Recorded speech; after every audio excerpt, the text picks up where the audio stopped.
2014년 2월 20일 공교육 정상화법이 국회 본회의를 통과한 뒤 학교 교과 운영 및 각종 입학시험 등에서 선행 교육을 규제할 법적 기준과 근거가 마련되었으며 공교육에서의 선행학습을 억제하는 성과로 이어졌습니다. 하지만 당시 법안은 사교육에서의 선행교육을 방지할 규정을 포함하지 못했으며 하여선 아니 된다고 명시한 학원 등의 선행학습 유발 광고와 선전에 대한 어떠한 처벌 규정도 포함하지 못했습니다.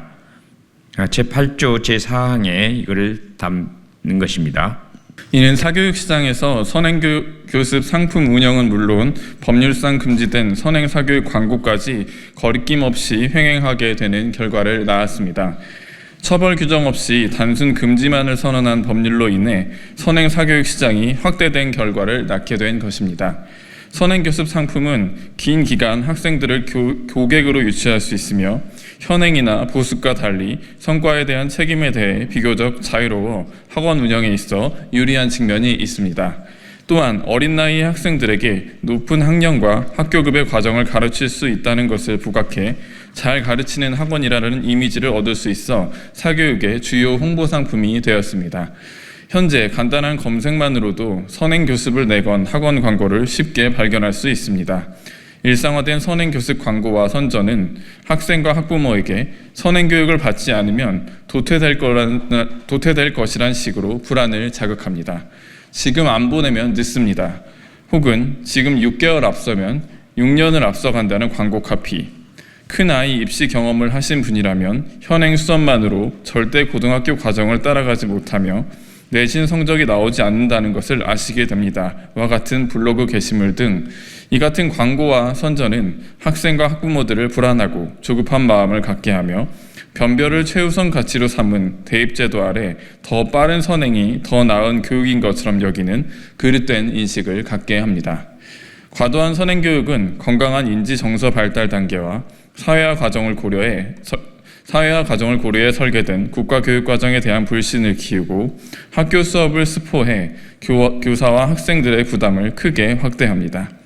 사교육을 통해 교과 내용을 미리 접한 학생들이 충분한 개념 이해가 없음에도 수업에 적극적으로 참여하지 않거나 학원 강사들과 교사의 교수 방식과 효율성을 비교하며 평가절하하는 등의 문제가 오래전부터 제기되어 왔습니다.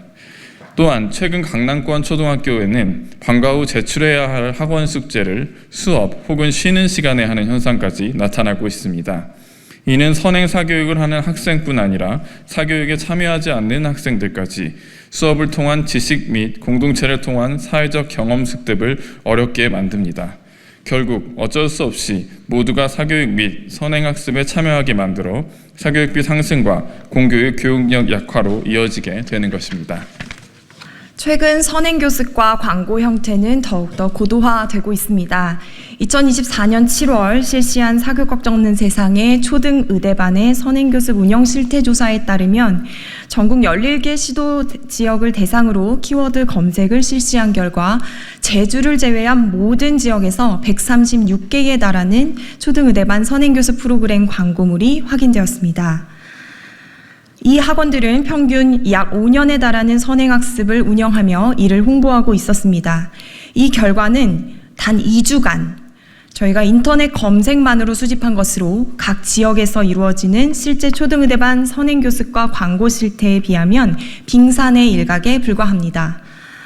초등의대반과 같은 초고도 선행상품이 거리낌 없이 홍보되고 학원들이 선행교습 대상을 더욱더 저연령으로 확대하는 추세임에도 불구하고 기존 법률에 사교육의 선행교육 유발 광고 및 선전에 대한 구체적인 단속과 처벌 조항이 누락되어 사실상 선행교습 광고를 방치할 수밖에 없었습니다.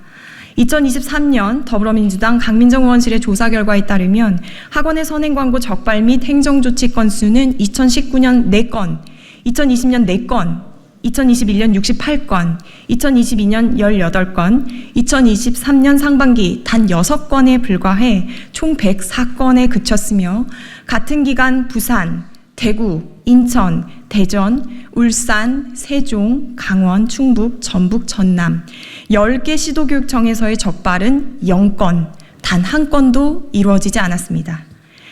최근 교육부와 교육청 합동으로 초등의대반 등 선행학습 유발 광고 학원 점검에 나서 전국에서 선행학습을 유발하거나 거짓 과장 의심 광고 한 130건을 적발한 것은 매우 긍정적으로 평가할 수 있습니다.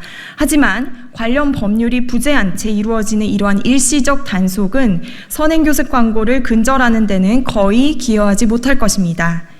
여론에 오르면 그때서야 망치를 집어 두더지 게임 양상이 반복되는 가운데 법의 본래 제정 목적인 공교육 정상화는 더욱 요원한 것처럼 느껴지게 되었고 우리 교육의 공적 가치와 역할을 위협하는 일탈적 선행교육은 문화적으로 고착되는 위기에 이르렀습니다. 오늘 이 문제를 바로잡기 위해 선행학습 유발 광고 및 선전 금지 의무 위반 시 학원 등에 대한 과태료 조항을 신설하는 개정안을 발의합니다. 이 공교육 정상화법 일부 개정안은 단속과 처벌 기준 없이 난립하게 된 선행교육 및 유발 광고 선전 행태를 막을 최소한의 제도적 장치가 될 것이며 나아가 사교육에서의 선행교육을 위축시켜 학교 수업의 정상화와 교육력 제고에도 일정 부분 이바지할 것입니다. 사교육 부담이라는 사회적 난제를 해결할 정책과 후속 법안들을 이끌어낼 마중물이 될 이 개정안의 통과를 위해 모든 의원들이 여야를 초월해 나서 주실 것을 촉구합니다. 이 법 개정을 시작으로 잘못된 선행 사교육의 확산을 막고 공교육을 정상화하기 위한 정부, 국회 및 모든 시민사회의 노력이 본격화되어야 할 것입니다.